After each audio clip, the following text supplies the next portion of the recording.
Florida GOP Congressman Brian Mast was there, and he joins us this morning to tell us what happened. I know that you have said this was as unpatriotic and appalling as it gets. What happened to you? Tell us what I know you were at the House floor. You went into your office and you couldn't leave. Is that right?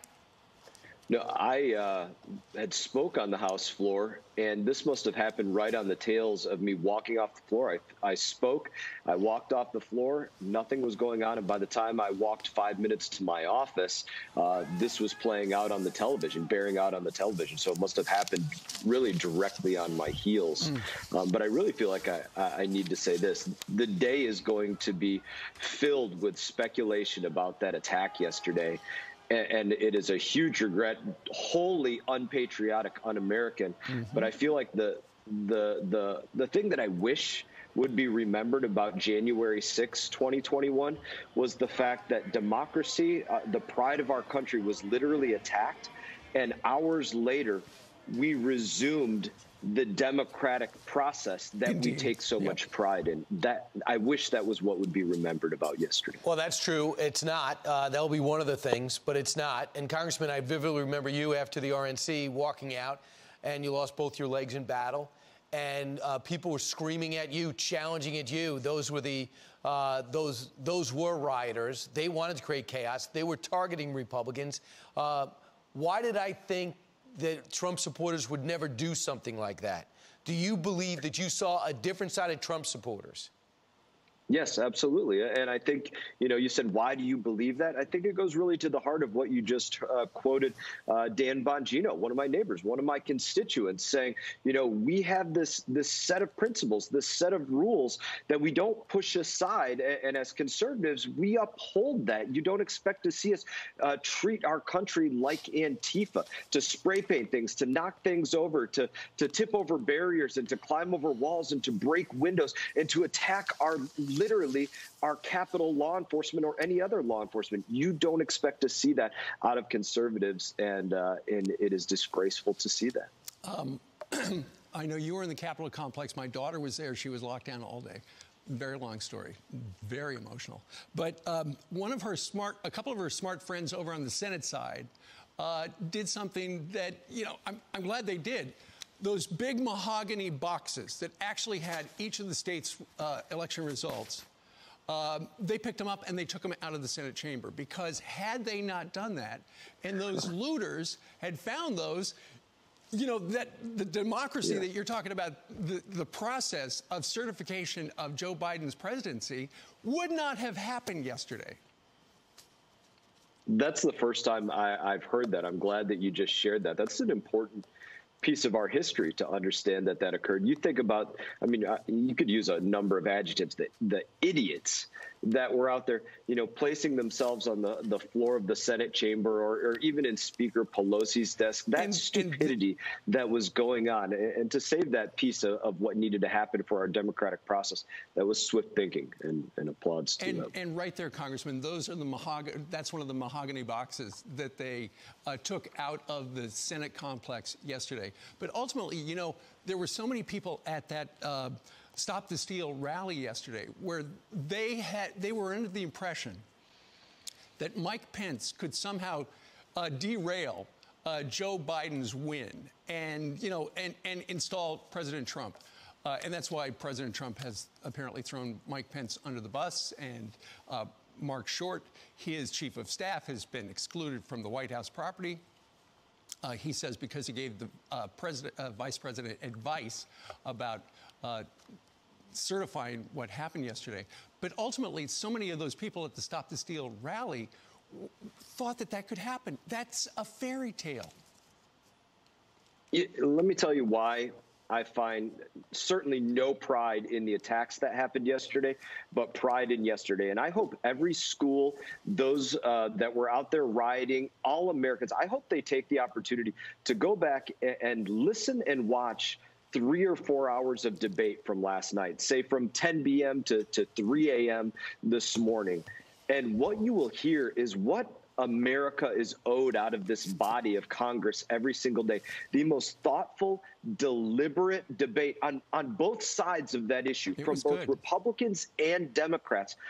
It was a renaissance of what I imagine it to be like when there was debate here going on with our founding fathers. That was the kind of debate that was going on.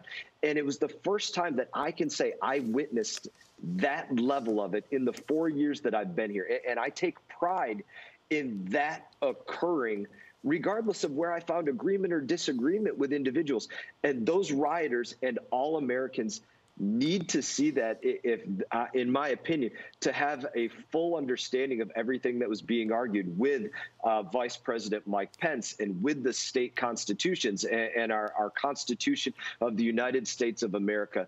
It is worth the permanently being enshrined within the civics of our country to learn a lesson forever going forward. So, Congressman, what happened yesterday, last night, is being talked about all around the world. It sends a message to them, and that's pretty terrifying. So going forward, how are we going to make sure you all are safe when you're inside the building? Look, that's an important question. You look at the fact that they knew, the Capitol police officers knew that there was a threat, right? That's why there were barricades around the building. That's why they weren't allowing visitors into the building, though it's the people's house, and I respect that fact of it. It's very odd to me that they were not armed with less than lethal rounds, such as rubber bullets or bean bags or gas or other things. You think of the various layers that they breached to get into the Capitol. First of all, probably 100-meter, roughly gated off area with waist-high gates that there were absolutely officers around that they went over. But there was not a show of force at that point. Then there were, of course, officers at the metal detectors within the doors and guarding the doors and on the roof of the Capitol and other places. Again, no show of force at that point, largely. And then officers throughout the building and roving patrols within the House chambers and the Senate chambers and other places. And not less than lethal, largely not less than lethal shows of force to deal with that by a police force that is probably more experienced in dealing with riots and large crowds than any other force anywhere in the country. The Capitol Police dealing with this possibly on a, certainly a weekly basis, these kind of crowds. Serious questions need to be answered. I wouldn't be surprised if you see a resignation by the chief of the Capitol Police. Right. I'm not saying that that's being talked about, but I wouldn't be surprised if you see. By the way, we woke up yesterday to saying that Iran was going to get us back for killing Soleimani and the Capitol was going to be targeted. So that was high alert. That's a little scary. Yeah, with an airplane. Meanwhile, the big picture is this. The average American wonders, with this mail-in voting, with this flood of balloting, they worry about signature verification. They wonder if their vote's being canceled out by people that don't belong in that state. And we're down to 14 battleground states, actually more like 6.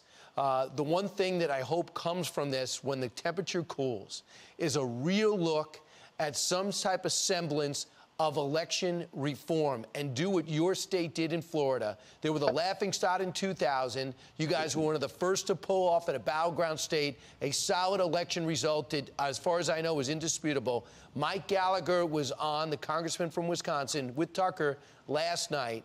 Listen. Every state is going to have to do a version of what Florida did post-2000. Take a look at their voting processes. It should be the top priority for the state legislature in my home state of Wisconsin and every other where we've seen irregularities, and say this is what worked, this is what didn't. The fundamental original sin of our election system is that we've turned election day into election week into election month. But that can happen as a separate process while we still support a peaceful transition of power, because I just can't look my constituents in the face and somehow tell them that Donald Trump's going to be president on January 21st. No, well, you can't lie to people. And no action that's of Congress is going one. to make that so. Congressman, is there a sense on both sides that there needs to be some type of reform? Or is that going to be another area in which you guys don't do any work together? No, I think that's a bipartisan area. Look, you can go back to a piece of legislation that I would say, to Democrats' credit, I might have been the only Republican that voted on it. It was voter reform. In this way, it required paper backups for all ballots. Now, Florida already has that, so I was totally on board with that. Nobody else really voted to support that within my party, but that's one of the examples where there was work on that front. But to what Representative Gallagher was speaking about, you can't have these voter laws about, how do you verify that an absentee ballot, the person that signed up for it, actually is a legal voter without having some way to check their ID. You can't put a system like that in place 15 days before the election and not expect people to have questions, or to say, listen, we're going to change the date that you do this and there's not going to be a signature verification, or change a host of other things. You can't do that days before or just a couple weeks before our national presidential election and not have, number one, created very serious ripples in the system that have to be dealt with, growing pains, but also sow distrust in why that's happening and what's going to happen as a result. And that's why it needs to be worked out, certainly years in advance, beginning immediately. And Florida has done some incredible things. You said we were the laughing stock in 2000, not just 2000, 2008 as well. Florida found a way to mess things up, numerous elections, and did an incredible job in this last cycle. Unfortunately, there's a coronavirus pandemic this year, and that threw a monkey wrench into everything. And each state has got to figure it out themselves. They don't want to be told by the federal government, with all due respect, Congressman, how to do it. They got to figure it out on their own, just like Florida did. States' rights. Right. That is a foundation of what we are. But they have to be told to figure it out on their own. They have to know the status quo is not okay. Believe me, they know. And it has to demonstrate that it will be fair and honest, and create a system where nobody's votes are canceled by something illegal. People have to have the faith in that.